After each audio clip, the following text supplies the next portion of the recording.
नमस्कार सर। आज world asthma day है, उसके बारे में आप क्या जानकारी देना चाहोगे? नमस्कार दोस्तों, मैं doctor Satyendra Tanwar, director and founder of Indian institute of learning life saving skills. आज हम आपसे साझा करना चाहेंगे, एक महत्वपूर्ण विषय पे बात करना चाहेंगे। जैसा कि आपने बताया, आज वर्ल्ड अस्थमा डे है जो प्रतिवर्ष 7 मई को मनाया जाता है।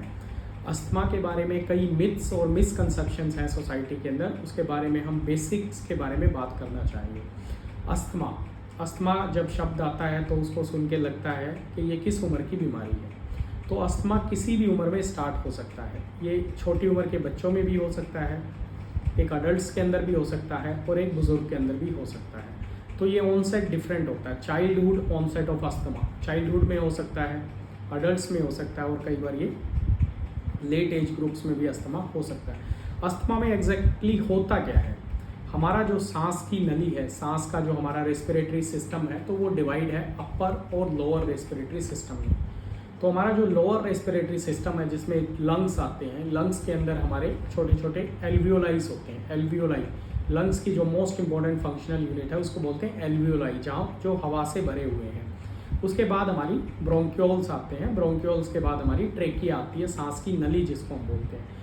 तो इस बीमारी में, अस्थमा में क्या होता है, हाइपर रिस्पॉन्सिवनेस हो जाती है। हाइपर रिस्पॉन्सिवनेस का मतलब होता है, जैसे कि आजकल आप सभी देख रहे हैं, जब फसल कट रही है, हार्वेस्टिंग का सीज़न है।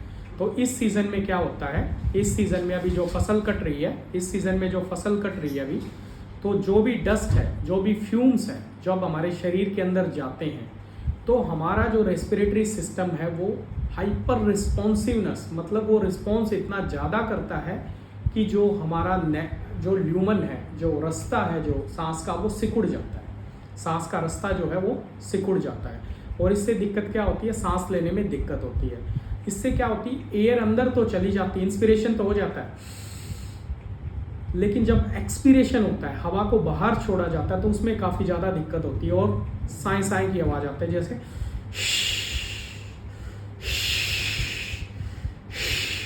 ऐसी आवाज़ें आती है, जिसको हम बोलते हैं वीज बोलते हैं। वीज आती हैं अस्थमा में, ऐसी वीज आती हैं, जिससे हमारा जो रेस्पिरेटरी सिस्टम है वो हाइपर रिस्पॉन्सिवनेस की वजह से सांस लेने में दिक्कत होती है। तो इसमें बेसिकली क्या होता है, आपको जो भी स्टिमुलस है, जो एक्साइटमेंट दे रहा है, हाइपर रिस्पॉन्सिवनेस दे रहा है, उसको आपको कम करना पड़ेगा, उसको हमें आइडेंटिफाई करना पड़ेगा। ये कुछ भी हो सकता है, ये कोई ठंडी चीज़ हो सकती है, दही हो सकती है, लस्सी हो सकती है, कड़ी हो सकती है, कोई भी फ्यूम्स हो सकता है, कोई भी डस्ट हो सकता है कहीं का, जैसे हम कपड़े झाड़ रहे हैं वो डस्ट हो सकता है, घर में काम कर रहे हैं, झाड़ू लगा रहे हैं वो डस्ट हो सकता है, जो लोग गांव में काम करते हैं, जो भूसा डालते हैं, चारा डालते हैं पशुओं को, वो भूसा हो सकता है। जस्ट वो फ्यूम्स अंदर जाने से रिस्पॉन्सिवनेस होता है और सांस का ये अटैक आ जाता है। It is a episodic disease. Episodic disease का मतलब होता है ये कंटिन्यूस नहीं रहती, इट इज़ एपिसोड्स में आती है। एक बार आपको लगेगा मैं कंफर्टेबल हूँ, उसके बाद एकदम एपिसोड आएगा, एक्सैजरेशन होगी एकदम से, जिसको बोलते हैं एक्यूट अस्थमैटिक अटैक। तो ऐसे करके ये सीवियरिटी के साथ बढ़ के और घट के आती है, जिसको बोलते हैं हम एपिसोडिक डिजीज़। तो इससे निजात कैसे पाया जा सकता है? ये क्रोनिक डिजीज़ होती है, एक लंबे समय की प्रॉब्लम होती है। तो कई लोग बोलते हैं कि हम इनमें पंप यूज़ करें या नहीं करें, एक बार पंप यूज़ कर लिया तो लाइफ टाइम यूज़ करना पड़ेगा। ऐसा बिल्कुल भी नहीं है। अगर आपको जब भी अटैक होता है, एक्यूट अस्थमैटिक अटैक होता है, तो सीवियरिटी को कम करने के लिए आप जो पंप्स आते हैं डिफरेंट तरह के, वो यूज़ कर सकते हैं। और ये नहीं होता कि एक बार मैंने पंप यूज़ कर लिया तो लाइफ टाइम मुझे करना पड़ेगा, ऐसा बिल्कुल भी नहीं है। There is nothing like that, ऐसा बिल्कुल भी नहीं है। यूजुअली कई बार पेशेंट्स हमारे पास आते हैं, हम कई बार एडवाइस करते हैं, तो पेशेंट्स हमें बोलते हैं सर हमें बड़ी डिफ़िकल्टी हो रही है, तो हम कई बार पंप एडवाइस करते हैं। तो हमें क्या लगता है, तो ऐसा कुछ भी नहीं है कि एक बार पंप यूज़ कर लिया तो बार बार यूज़ करना पड़ेगा, ठीक है। इसके अलावा कई चीज़, तो फेफड़े के किस हिस्से की बीमारी है अस्थमा? तो ये यूजुअली जो हमारा ट्रेकियोब्रोंकियल ट्री है, पूरा जो वृक्ष है, सांस का जो वृक्ष है हमारा, अंदर जो हवा है, तो उसके ये पूरे किसी भी हिस्से को हाइपर रिस्पॉन्सिवनेस हो सकती है, और जिससे हमारा जो एयरवे है वो ब्रोंकोस्पैज्म में चला जाता है, जिससे सांस लेने में हमें दिक्कत होती है। और कई बार इसमें दवाइयों से भी आराम नहीं लगता और पेशेंट को या हमें हॉस्पिटलाइज भी करवाना पड़ता है।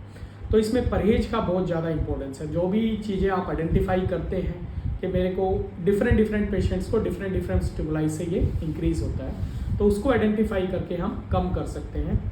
दवाइयाँ हमें नियमित तौर पर रेगुलरली लेनी होती हैं, जिसमें मेडिसिन आ गई, ओरल मेडिकेशंस आ गई, इनहेलर्स आ गए, उसके बाद हमारे पंप्स आ गए, MDI मीटर डोज इनहेलर है, उसके बाद हमारे रोटाइलर्स हैं जो ड्राई कफ जो पाउडर फॉर्म में होते हैं वो भी यूज़ करते हैं, तो वो सभी यूज़ करते हैं। और कई बार इमरजेंसी में हॉस्पिटलाइज करके नेबुलाइज़र हैं, इंजेक्टेबल्स हैं, वो भी दिए जाते हैं अस्थमा के अंदर। तो अस्थमा में मेनली अवेयरनेस की बहुत ज़्यादा इम्पोर्टेंस है। ये किसी भी उम्र में हो सकता है, आइडेंटिफाई करने की ज़रूरत है, जिससे हम इसको इस बीमारी से बचा जा सकता है। सावधानियां हमें आइडेंटिफाई करके उन चीज़ों से बचना है, और ताकि ज़्यादा से ज़्यादा लोगों में हम अवेयरनेस फैला के इस चीज़ से बच सकें। So thank you very much. इसको ज़्यादा से ज़्यादा लोगों के साथ शेयर करें। Stay healthy and happy, have a healthy lungs. Thank you sir.